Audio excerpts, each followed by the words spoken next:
What's going on, guys? My name is Josh, and today I'm going to be doing a little bit of a different video. As you can probably already tell, my face cam isn't on today, as I'm going to be putting some information up on the screen and didn't want to take up too much room so you guys can still watch the gameplay. So as some of you probably already know, the Coalition put up a post on the Gears of War 4 website yesterday giving us more information about the April update for weapon tuning. So I'm basically going to be going over all the information that we've been given so far, kind of trying to explain to you what it means, and then quickly giving my opinion on each change to the weapon tuning. If you find any of this information helpful, guys, please be sure to drop a like on the video. Let's see if we can smash 10 likes today. That would be absolutely amazing. So we're going to start off with the core and social weapon tuning, which is probably the main thing that most people are looking forward to. And the first changes that are listed are gameplay changes, which are weapon respawn time has been increased to 60 seconds from 30, the Volt stun time has been increased by 15%, and the Yank stun time has been increased by 25%. So basically what this means is they've tried to stop people from camping power weapons and kind of make it so all the gunfights aren't revolved around explosive power weapons so much by doubling the respawn time. So they're still going to be there, they're still going to be part of the fight, but hopefully they won't be so prominent as they are right now.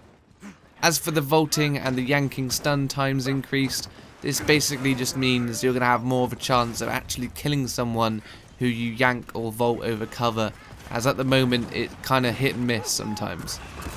Personally, I love the fact that they've doubled the weapon respawn time on power weapons, as it does feel like power weapons are way too important in any game at the moment. It does seem like people are camping them, and hopefully this will make it less hectic with that boom shot.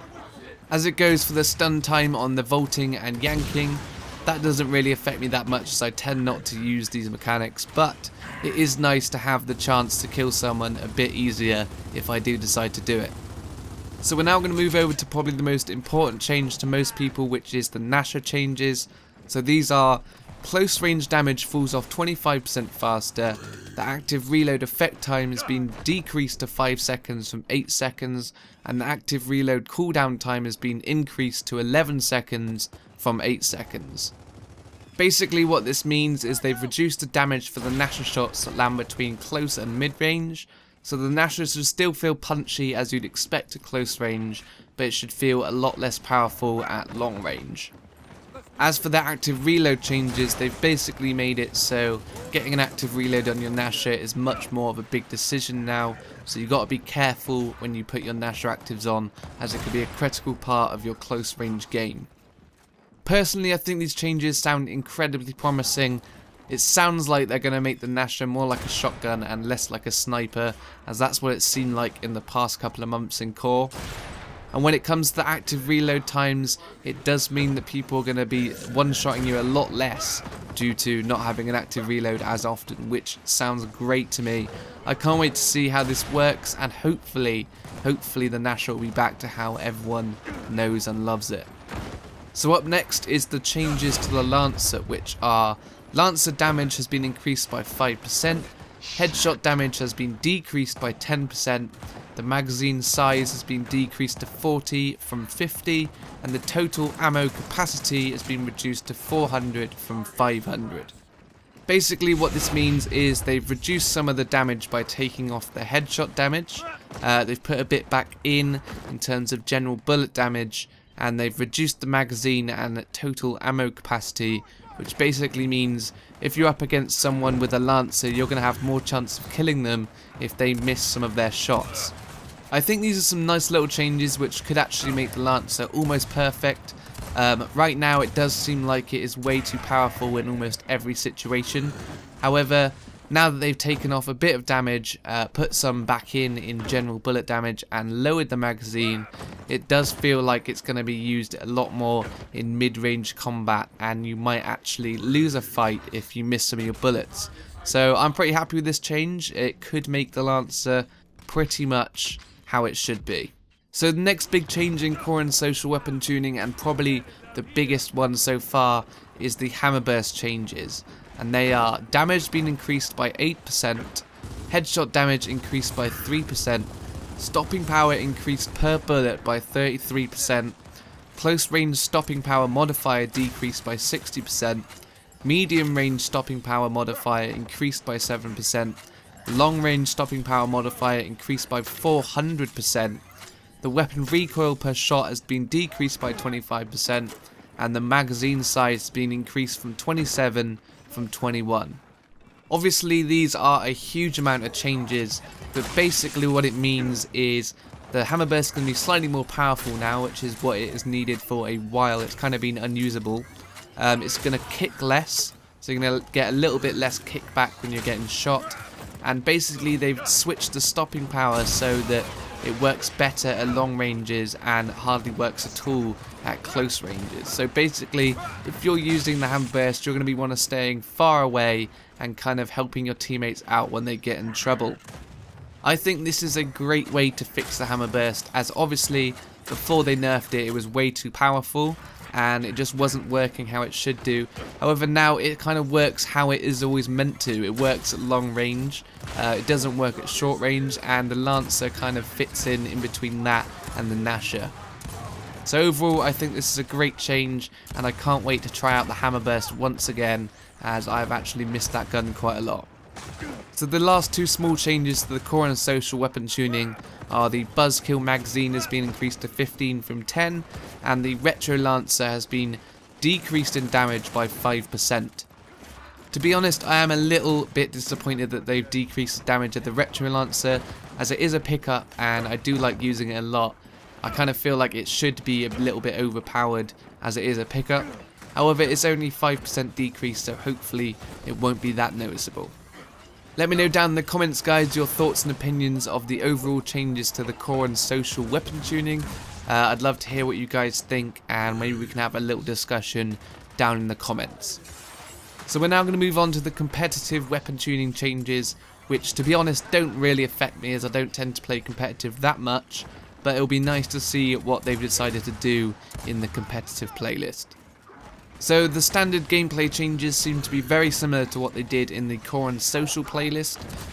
They are respawn time for secondary weapons has been changed to 90 seconds from 60. So this will affect the Enforcer, the Hammerburst, the Markser, the Boltok, the Retro Lancer and the Overkill. And they've also increased the Volt stun time by 15% and increased the Yank stun time by 25%. So these changes have been made because the secondary weapons have such a strong role in competitive play, basically because of the gap in power they have over the Lancer and the Gnasher. So the quicker respawn times meant it was harder for teams to make up meaningful strategies or counters, which should now be addressed due to the longer respawn time. So we're now going to move on to the Gnasher changes in the competitive playlist, which are short range damage has been reduced by 3%, medium range damage multiplier has been increased to 15% from 12.5%, the long range damage multiplier has been increased to 7.5% from 5%, the active reload effect time decreased to 5 seconds from 8 seconds, and the active reload cooldown time has been increased to 11 seconds from 8 seconds. So according to Ryan Cleven from the Coalition, they heard feedback from their competitive players that the damage over time distance for the Gnasher dropped off way too steeply. This resulted in the Gnasher giving them the Gnasher dance battles they wanted, but was sometimes difficult to predict or felt inconsistent with the damage drop off at range. These changes basically focus on addressing that problem and reducing the short range damage slightly to compensate for the Gnasher barrel change that happened in the last update. And just like in the core and social weapon tuning, they've changed the actives to be a much more weighted decision, so you've got to make your actives count. So the changes made to the competitive Lancer are very similar to the core and social Lancer, and they are magazine size has been decreased to 40 from 50, and the total ammo capacity has been reduced to 400 from 500. The changes to the competitive Hammerburst are also very similar to the core and social Hammerburst, so they are headshot damage has been increased by 3%, stopping power has been increased per bullet by 33%, point blank range stopping power modifier has been decreased by 60%, the medium range stopping power modifier has been increased by 7%, the long range stopping power modifier has been increased by 400%, and the magazine size has been increased to 27 from 21. So the last few small changes in the competitive weapon tuning are to the Boltok, Retro Lancer and the Markser. The Boltok changes are the active reload rate of fire bonus has been decreased to 125% from 200%. The Retro Lancer changes are the damage has been decreased by 9%. And the Markser changes are the headshots no longer kill down but not out targets in execution rules.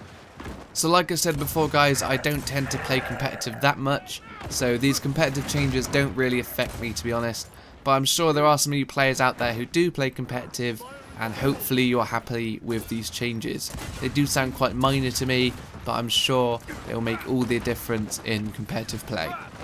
Anyway guys, that is all the information we've been given.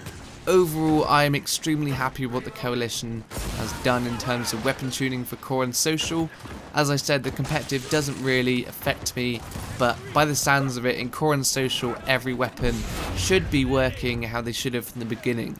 The Gnasher should be close range, the Lancer should be mid range, and the Hammerburst should be long range. So I just can't wait to try it out, see how it feels, and hopefully it makes the game run a lot smoother than it is at the moment.